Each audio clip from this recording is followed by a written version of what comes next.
Selamat pagi Bapak Ibu Saudara terkasih. Berjumpa kembali dalam ibadah harian GKI Batu. Selasa 20 Juli 2021. Semoga Bapak Ibu Saudara terkasih dalam keadaan sehat dan sejahtera. Bapak Ibu yang terkasih, kita patut bersyukur kepada Tuhan Yesus, Gembala Agung kita, sebab pemeliharaannya kepada kita sungguh terbukti, termasuk di masa pandemi ini. Karena itu mari kita puji Dia melalui nyanyian Hanya Kristus Harapanku, In Christ Alone.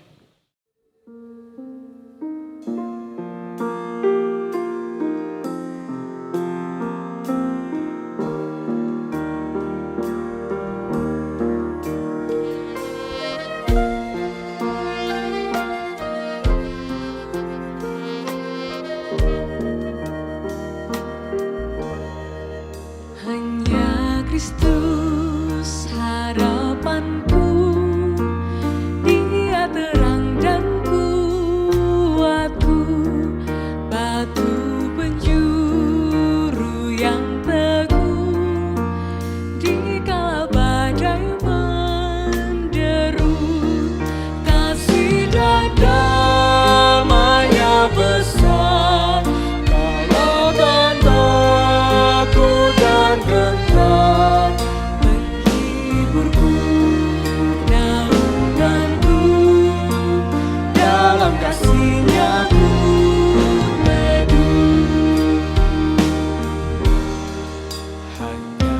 Kristus yang bersedia turun menjadi manusia, datang selamatkan umatnya, walau dihina dicerca, sampai Dia mati di salib, menang murka ilahi. Semua dosaku ditebus, dalam hati-Nya ku hidup.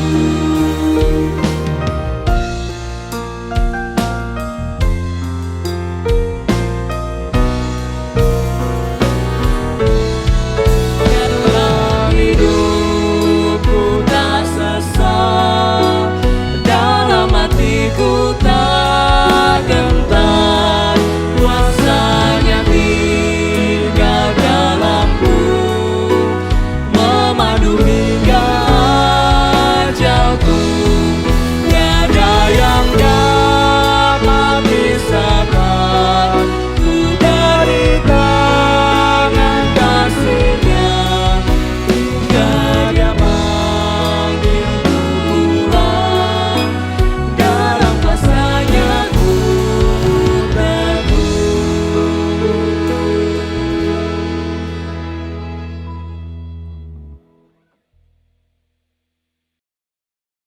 Mari kita satu dalam doa. Bapa kami di dalam surga, kami bersyukur Tuhan untuk hari baru yang Kau berikan kepada kami.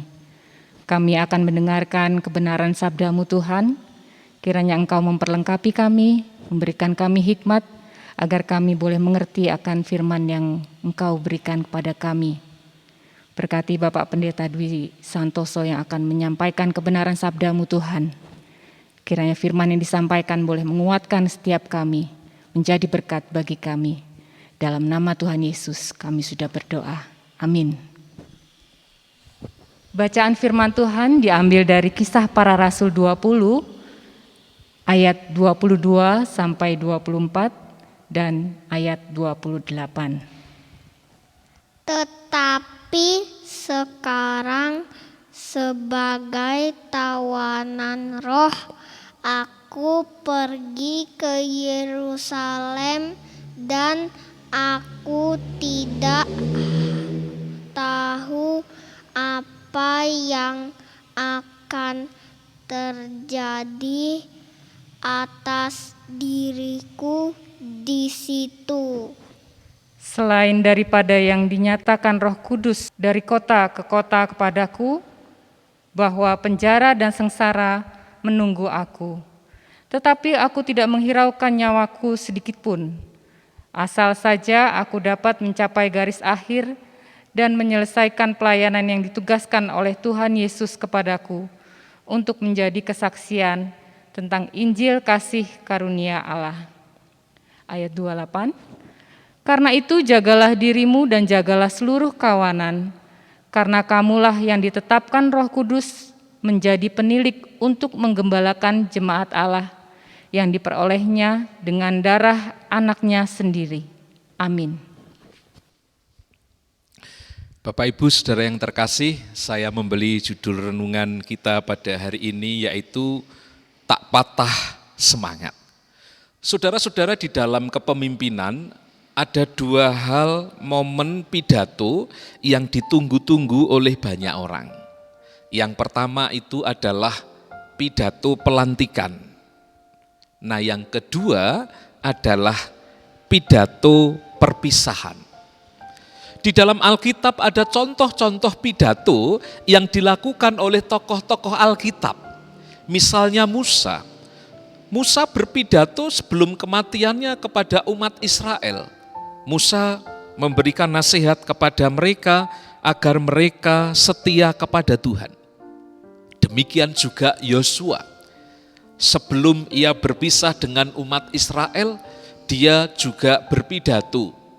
Pidato tentang komitmennya untuk tetap setia beribadah kepada Tuhan. Dan termasuk di dalamnya berisi tentang tantangan. Kepada siapa umat Israel akan beribadah atau menyembah. Kalau di dunia entertainment, mungkin saudara pernah melihat pidatonya Cak Lontong. Kalau Cak Lontong, saudara-saudara, apa isi pidatonya? Dia merupakan seorang aktor stand up komedi. Kalau kita memperhatikan Musa dan Yosua, mereka adalah tokoh-tokoh yang meninggalkan legasi yang baik kepada orang-orang yang dipimpinnya. Sebagai seorang pemimpin, seorang ayah, seorang kepala keluarga, mereka membawa umatnya, membawa anggota keluarganya, orang yang dipimpinnya untuk setia kepada Tuhan. Kalau di dalam bacaan kita pada hari ini, yaitu berbicara tentang pidato Paulus dalam rangka ia berpamitan sebelum dia berpisah dengan jemaat yang ada di Efesus. Apa isi pidatonya? Kita melihat ada dua hal yang menjadi isi pidato dari Paulus. Yang pertama adalah Rasul Paulus bersaksi tentang kehidupannya yang ia dedikasikan sebagai seorang pelayan Tuhan, sebagai seorang saksi Tuhan. Itu yang dikatakan oleh Paulus misalnya di ayat 22, ia mengatakan bahwa dirinya adalah tawanan roh.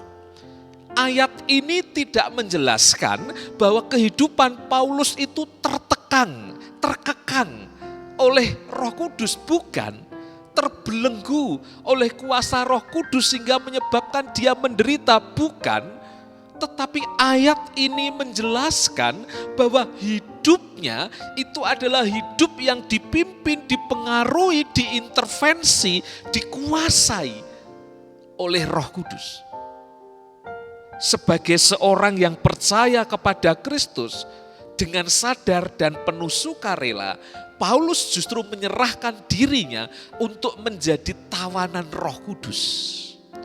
Orang yang jatuh cinta kepada orang yang menguasai hidupnya, dalam hal ini adalah Roh Kudus. Karena melalui kuasa Roh Kudus itulah yang membawa hidup Paulus ke jalan yang lurus sebagai saksi dan pelayan Kristus. Kita lihat apa dampaknya kehidupan Paulus yang dikuasai oleh Roh Kudus. Paling tidak kita melihat hidup Paulus itu bisa survive sebagai seorang pelayan Tuhan, sebagai seorang pejuang iman, sebagai seorang pemberita Injil. Ketika dia demi nama Kristus itu harus melewati penderitaan demi penderitaan, dia bisa survive. Bahkan di dalam catatan 2 Korintus misalnya, dia mengalami suatu pergumulan yang berat. Dia mengatakan bahwa di dalam hidupnya itu ada sesuatu yang ia gumulkan, yang ia lukiskan sebagai duri di dalam daging.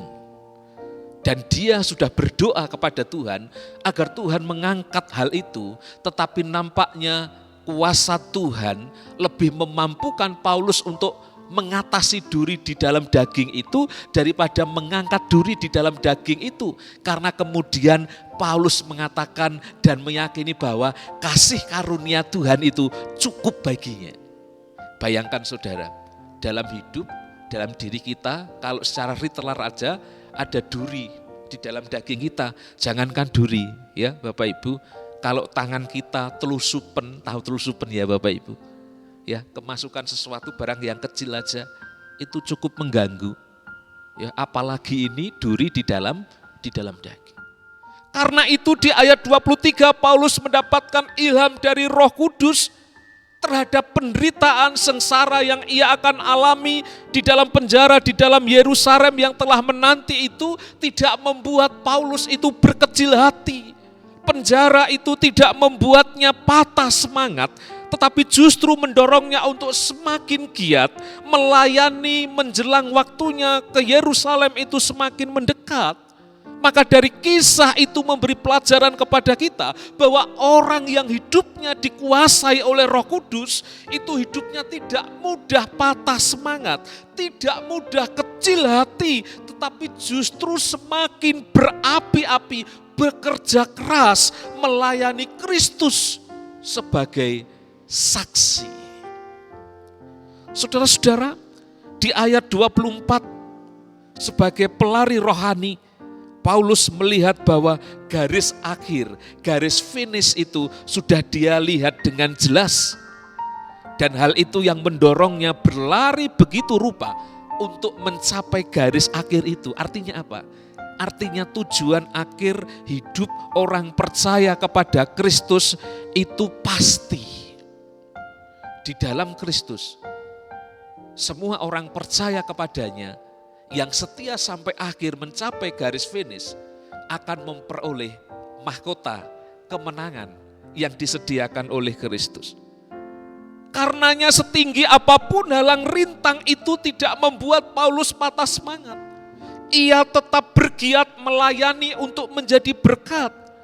Beratnya beban yang dialami oleh Paulus, penderitaan itu dilihat Paulus sebagai kesementaraan dan Paulus tidak mau tertawan dengan hal kesementaraan itu. Ia tetap ingin menyelesaikan pertandingan imannya itu sebagai pemenang. Dan bukankah tindakan Paulus itu kita melihatnya sebagai sebuah tindakan iman yang meneladani keteladanan Tuhan Yesus. Ketika Tuhan Yesus juga ketika ia menyambut penderitaan menuju Yerusalem, bagaimana kita tahu ketika saat itu Tuhan Yesus berdoa dan bergumul di Taman Getsemani. Tuhan Yesus tahu kalau dia berjalan ke Yerusalem itu artinya dia berjalan menuju ke arah penderitaan, menuju salib, menjemput kematian. Tetapi bagi Yesus, kalau memang itu yang harus dilalui dalam rangka ia menyesuaikan dengan kehendak Bapa dan ia harus meminum cawan pahit itu, ia harus menyambutnya. Sehingga nanti di atas kayu salib Tuhan Yesus bisa berkata, tetelestai, sudah selesai, purna tugas. Saudara yang terkasih, apa isi pidato Paulus yang kedua? Yang kedua itu isinya tentang pesan. Paulus berpesan agar jemaat Tuhan bisa menjaga diri dengan baik. Di ayat 28 Paulus berkata, jagalah dirimu dan jagalah seluruh kawanan. Luar biasa. Paulus mengatakan di ayat 28 itu bahwa jagalah dirimu, jagalah seluruh kawanan domba Allah yang diperoleh dengan darah anaknya yang mahal itu. Jagalah itu, jagalah dirimu agar tidak binasa. Sementara Paulus di dalam penderitaan menyambut penderitaan, dia tidak mengasihani dirinya secara berlebihan, tetapi dia masih bisa memikirkan melayani orang lain. Dia tidak menuntut perhatian agar orang mengasihinya, menyibukkan diri dengan keluhan-keluhan, memikirkan dirinya sendiri. Tetapi Paulus masih memberi diri, melayani, memikirkan, menolong orang lain. Kita melihat di sini, inilah kualitas hidup orang yang ditawan, dipimpin oleh Roh Kudus. Di dalam persekutuannya yang hidup dengan Roh Suci itu, membuat hidupnya tidak mati suri di akhir hayatnya, tetapi justru membara bagaikan api, memberi keteladanan diri, memberi pengaruh yang baik bagi orang-orang yang ada di sekitarnya. Ia menampilkan dirinya sebagai orang beriman yang tahan uji. Penderitaan membuat orang bertekun dan membuat orang tahan uji dan orang memunculkan kualitas iman yang sejati. Bukankah itu Bapak Ibu Saudara yang kita harapkan di dalam hidup kita? Di masa pandemi ini membuat banyak orang menjadi patah semangat meratapi keadaan. Kita tidak memungkiri bahwa pandemi ini menyisakan banyak penderitaan. Tetapi tentu kita tidak akan larut kalah di tengah-tengahnya. Sebagai orang percaya, kita meyakini bahwa Tuhan Yesus akan melindungi, menolong kita, memampukan kita. Kita bisa belajar dari Tuhan Yesus dan Paulus ketika mereka menghadapi penderitaan. Mereka tidak patah semangat. Mereka tidak putus asa. Mereka melewati masa-masa penderitaan itu dengan bergantung sepenuhnya kepada anugerah pertolongan Bapa. Mereka justru semakin giat bagai seorang atlet yang terus berlari mencapai garis akhir. Dan kita meyakini bahwa pandemi ini pun akan memiliki garis akhir. Karena itu sambil kita berlari menuju garis akhir itu, mari kita ulurkan tangan kita untuk memberi semangat kepada mereka yang letih lesu dan berbeban berat. Mari kita mendekat dan melekat kepada Kristus yang memanggil dan menawarkan kelegaan. Tuhan Yesus mengatakan, marilah kepadaku semua orang yang letih lesu dan berbeban berat. Aku akan memberikan kelegaan kepadamu. Kita imani firman itu, kita pegang, kita yakini ketika kita mendekat dan melekat erat kepada Tuhan Yesus, maka segala beban penderitaan itu akan dilegakan di dalam Tuhan. Tetap semangat, salam sehat di dalam Tuhan. Tuhan memberkati kita sekalian. Amin. Mari kita berdoa. Tuhan Yesus, sebagai orang-orang yang rapuh, kami mengakui bahwa dalam kekuatan kami sendiri sebagai manusia biasa, tentu pandemi ini bukanlah sesuatu yang mudah untuk kami lewati. Tetapi kami percaya bahwa kekuatan yang berasal daripadamu akan memampukan kami untuk melewati masa-masa sulit di pandemi ini. Engkau berkata kepada kami, Engkau mengundang kami supaya ketika kami berbeban berat, letih lesu, Engkau mengundang kami dan memberikan kelegaan kepada kami. Tuhan Yesus, berikan energi yang baru, curahan kuat kuasa-Mu itu, supaya kami tetap semangat, tidak patah semangat, di dalam menjalani masa-masa kehidupan yang pada masa pandemi ini kami terbatas. Kami meyakini bahwa Tuhan Allah yang tidak terbatas itu mengatasi segala keterbatasan kami. Karena itu Bapa, kiranya Engkau menolong kami pada hari ini untuk kami boleh menyambut firman-Mu ini dan meyakininya bahwa Tuhan menyertai kami. Kami tetap berdoa untuk pandemi yang masih berlangsung, kiranya Tuhan menolong baik melalui upaya-upaya vaksinasi nasional maupun gerakan hidup sehat, mematuhi protokol kesehatan, pandemi COVID-19 dapat dikendalikan. Kami berdoa juga untuk masyarakat secara luas agar menghayati bahwa Tuhan yang memelihara kehidupan ini mengasihi mereka sehingga mereka boleh menjaga diri, boleh memelihara kehidupan ini dengan baik, dengan peduli pada diri sendiri maupun orang lain. Kami berdoa untuk mereka yang terpapar karena pandemi ini, kiranya Tuhan sembuhkan, mereka Tuhan pulihkan. Demikian juga yang saat ini mereka sedang bergumul dengan pekerjaan ataupun ekonomi, juga Tuhan pulihkan. Terutama kami berdoa untuk anak-anak dan lanjut usia, kiranya juga Tuhan Engkau memberkati kehidupan mereka. Secara khusus kami berdoa untuk jemaat-Mu di GKI Batu, Tuhan memberkati setiap anggota jemaat-Mu dan simpatisan supaya kehidupan mereka hari ini, supaya usaha mereka hari ini boleh diberkati Tuhan. Kiranya seluruh pelayanan kami boleh berkenan bagi nama Tuhan. Kami menyerahkan kehidupan kami pada hari ini di dalam berkat dan perlindungan Tuhan yang menyertai kami. Karena itu saudara-saudara arahkanlah hatimu kepada Tuhan dan terimalah berkat-Nya. Tuhan memberkati engkau dan melindungi engkau. Tuhan menyinari engkau dengan wajah-Nya dan memberi engkau kasih karunia. Tuhan menghadapkan wajah-Nya kepadamu dan memberi engkau damai sejahtera. Amin. Selamat pagi Bapak Ibu, selamat beraktivitas. Tuhan memberkati kita sekalian. Shalom.